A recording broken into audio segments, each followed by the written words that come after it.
আসসালামু আলাইকুম। আজকে হচ্ছে মের 9 তারিখ, 9 মে শুক্রবার। জুম্মা মুবারক সবাইকে। আমি সকালে ঘুম থেকে উঠি 8 o'clock, 8:30-তে আমার মেডিসিন থাকে। এখন বাজে 9:20। আমি ঘুম থেকে উঠে ফ্রেশ হয়ে ডিরেক্ট নিচে চলে আসছি। আজকে বেড মেক করি নাই, যেহেতু আজকে বেডশিট সব কিছু উঠাবো, তাই মেডিসিনের সময় হয়ে যায়। ফ্রেশ হয়ে আমি নিচে চলে এসে আমার ব্রেকফাস্ট শেষ করে আমি আমার মেডিসিনটা খেয়ে নিয়েছি।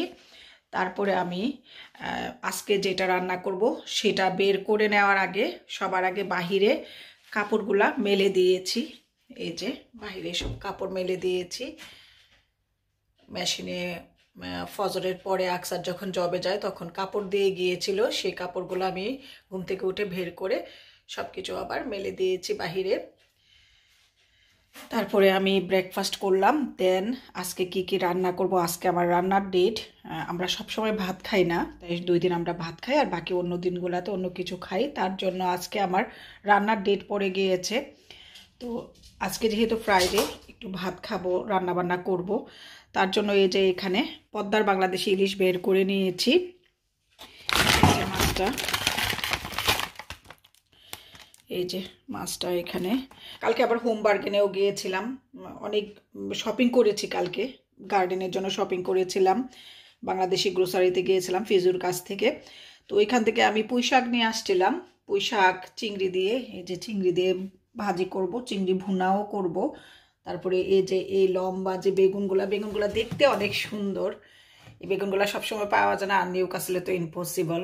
তো সামার যেহেতু মাঝে মাঝে আসে, আকসারও বলতেছে ইলিশ মাছ যেহেতু বাসায় আছে, এই বেগুন দিয়ে ইলিশ মাছ দিয়ে খুবই টেস্টি হবে, বেগুনগুলা নিয়ে নাও। চিংড়ি দিয়ে পুঁই শাক দিয়ে বেশি করে রসুন দিয়ে শাক ভাজি করব, আর বেগুন দিয়ে ইলিশ মাছ দিয়ে করব, চিংড়ি ভুনা করব। আজকে এই 3টা জিনিসই করার প্ল্যান। তো মাছের প্যাকেটটাও খুলে নিই, মাছটা প্যাকেট থেকে বের করে নিলাম। এটা ডিপ ফ্রোজ হোক, আমি ব্যাড মেক করে বাসা ঝাড়মুছ করে সব কিছু রেডি করে তো আমি রান্নায় আসবো। তো এটা এর মধ্যে ডিপ ফ্রোজ হয়ে যাবে। তো ঠিক আছে, আমি এখন আপস্টেয়ার চলে যাব। পুরো বাসা ঝাড়মুছেরও আজকে ডেট, ডাউনস্টেয়ার এবং আপস্টেয়ার সব কিছু ক্লিন করব, দেন আমি রান্নায় আসবো। আর পুঁই শাক তো কালকে কেটেই রেখেছিলাম, সময় লাগে। এই যে আমার রিমঝিম শুনছুনি বাইরে যাওয়ার জন্য অস্থির হয়ে গিয়েছে। আমি এখনো গার্ডেনের ডোর, ফ্রন্ট এবং বাহির দুটোটার একটাও খুলিনি। ও সুযোগ পেলেই মানে বাইরে যাওয়ার জন্য এখন লাইক করে ফ্রন্ট গার্ডেনে যাওয়ার জন্য। বাইরে তো প্রচুর সান, প্রচুর রোদ উঠে এখন। নিউকাসল আলহামদুলিল্লাহ সবসময় রোদ থাকে। আর আমি কালকে কি কি ফুল গাছ লাগিয়েছি সেটা দেখাবো। ইয়ে থেকে হোম বার্গেন থেকে কি কি নিয়ে আসছিলাম দেখাবো।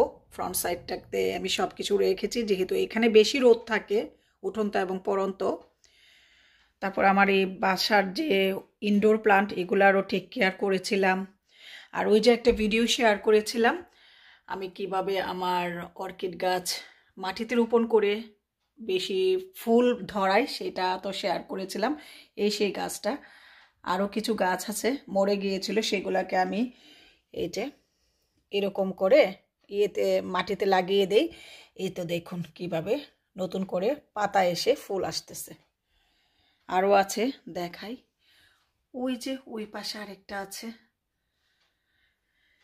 তো ঠিক আছে, একটু রিমঝিমকে দেখালাম। আর রিমঝিমের কার্যকলাপগুলো দেখলে আপনারা অবাক হবেন, ও যা যা করে।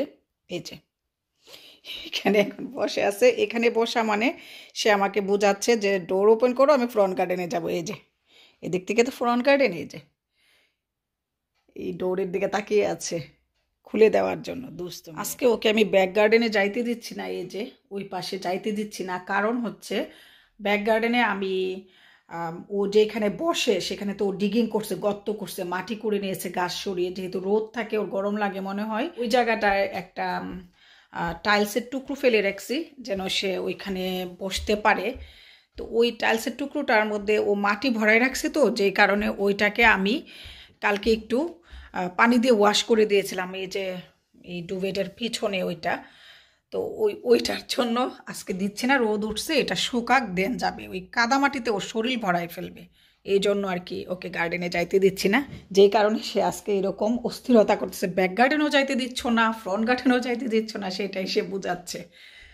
ও এরকম দুষ্ট সব সময় করে মেয়েটা আমার, পাগলি মেয়েটা, পাগলিটা, এটা পাগলি। একটা পাগলি মেয়ে। আমি তোমাকে আজকে ফ্রন্ট গার্ডেনে নিয়ে যাব, ওকে? মা করে আসি উপরে আপস্টেয়ারে সব কিছু গুছিয়ে, তারপরে ঘর গুছিয়ে নিয়ে যাব, ওকে? বাই মামি, মামি বাই। এখন আমি আপস্টেয়ার চলে যাই। আমি তো ইজিলি উঠতেও পারি না। আপস্টেয়ার গিয়ে সব মেক করে আসি। আর আমার তো ফিজিও থাকে, কালকে থেকে তো 3 আই সেডে দিয়েছে 3 বার। সকালে উঠে 40 মিনিটের মতো চলে যায় আমার এক্সারসাইজ করতেই।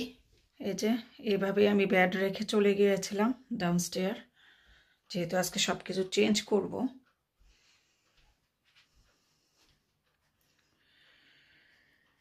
আর এই যে কি সুন্দর সান, মাশাল্লাহ। আর প্রচুর গরম লাগে। অন্যান্য ইংল্যান্ডের অন্যান্য সিটিতে কি এরকম গরম পড়ছে কিনা জানি না, বাট এখানে প্রচণ্ড গরম। আলহামদুলিল্লাহ সব কিছুর জন্য।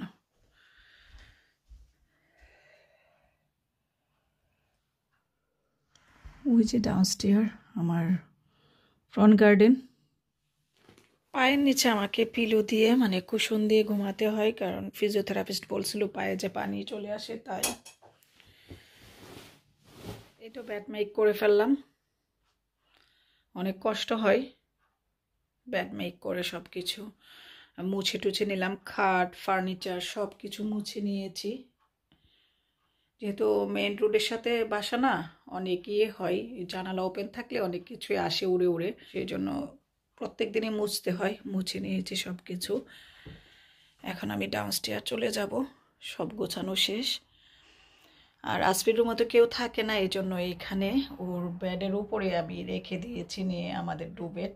আসফির ডুবেটটাও রাখা হয়েছে না, যেহেতু আসফি লাস্ট উইকে এসে গিয়েছিল। ওর বাপ্পির একটা অ্যাপয়েন্টমেন্ট ছিল, খুব দরকারি অ্যাপয়েন্টমেন্ট ডক্টরের কাছে। ও আমাদেরকে না বলে আসছে, বাপ্পির জন্য চলে আসছিল। আবার যেদিন আসছে সেদিনই চলে গিয়েছে, রাত জেগে আসছে অ্যাপয়েন্টমেন্ট শেষ করে, তারপরে এসে ঘুমাইছে। পরে ওই দিন রাতে আবার রাত 2টা ওর বাস থাকে, চলে গিয়েছে। তো 1 সপ্তাহ হয়ে গেছে, ওইটারও একটু রোদ দিয়ে গোছাইতে হবে। তো এখন আমি ঠিক আছে সব কিছু গুছিয়ে নিয়েছি, ডাউনস্টেয়ার যাই। বিসমিল্লাহ। এখন চলে আসছে ডাউনস্টেয়ারও সব কিছু ফার্নিচার মুছে নেই। ফার্নিচারগুলো মুছে দিতে হবে।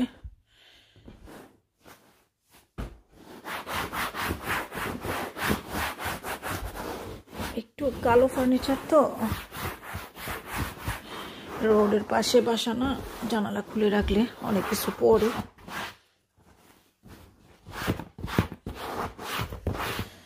নইতেও পারে না, সমস্যা হয়ে যায়, অনেক কিছু করি।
এই তো সব কিছু এখন মুছে টুছে নিলাম। সব ফার্নিচার মোছা শেষ। ফার্নিচার মোছাও একটা কষ্ট, কারণ আমি তো আগের মতো সব কিছুই পারি না, বললাম সময় লাগে সব কিছু করতে। এখন আমার ক্লিনিংয়ের কাজ সব কিছু শেষ। আর গরম জিনিসটা আমি একদমই সহ্য করতে পারি না। রোদ উঠলে না আমি আর নিতে পারি না এত গরম। তো সব কিছু এখন মুছে টুছে পরিষ্কার করে নিয়েছি। এখন বাকি ঝাড়ু দেওয়া, মানে ঘর ব্রাশ করা। ঘরটাকে উপরে এবং নিচে ব্রাশ করে দিব।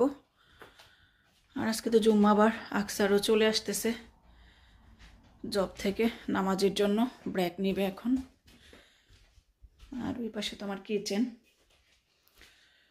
আর বাইরে না যাইতেই পারবো না, অনেক রোদ। তারপরও রিমঝিমকে একটু বাইরে নিয়ে যেতে হবে, ওই যে বলতেছে ফু যাবে। আর ওইগুলা তো সেদিনে যে শপিং করেছিলাম তখন কিনে আনছিলাম, এগুলাকেও হ্যাঙ্গিং করতে হবে লিভিং রুমের এরিয়ায়, যেখানে সোফা, এই যে এই ওয়ালটায় হ্যাঙ্গিং করব এই জায়গায়। তো ঠিক আছে, এখন রিমঝিমকে নিয়ে একটু বাহিরে যাই। মেয়েটা বাহিরে যাইতে চাচ্ছে, ওকে নিয়ে একটু বাহিরে যাই। ও আমাকে বিভিন্নভাবে ইশারা দিতেছে বাহিরে যাবে, তো ওকে নিয়ে একটু বাহিরে যাব। আর বাগানের কি আপডেট, কালকে যে গাছ লাগালাম, ফুল গাছগুলো যে নিয়ে আসলাম, সেগুলোর কি আপডেট সেগুলোও দেখবো একটু। আর রিমঝিমকে নিয়ে বাহিরে যাই সময় আবার শেয়ার করব। এখন বাজে 10:30, 1 ঘন্টারও বেশি হয়ে গেল আমি এরকম কাজ করতেছি। যে এখন তো এই যে বললাম আগের মতো পারি না। তো ঠিক আছে, এখন ক্যামেরাটা অফ করি। ছিলাম না, রিমঝিম বের হয়ে যায়, এই যে বের হয়ে গেছে। আমি বাগানে একটু কাজ করতেছিলাম, সেই রকম চুপি চুপি বসে থাকে, যে আমি তো বের হই না, ঠাস করে বের হয়ে যায়। এখন ভদ্র হয়ে গেছে, মেসি বেবিতা, মেসি বেবিতা আমার। রিমঝিম স্টপ স্টপ, শুনবে না, stop mamma stop stop, don't go there, stop mommy, no no, mamma said no no, go home. এরকম করে সে মানে সুযোগটা পাইলেই বাইরে আসে। আজকে একটু বাইরে বের করতে দিব, এখনও তো আকসার আসে নাই। আর বিশেষ করে আমাদের এই যে নেইবারের পার্কিং স্লট খালি, এই জন্যই বের করতেছি।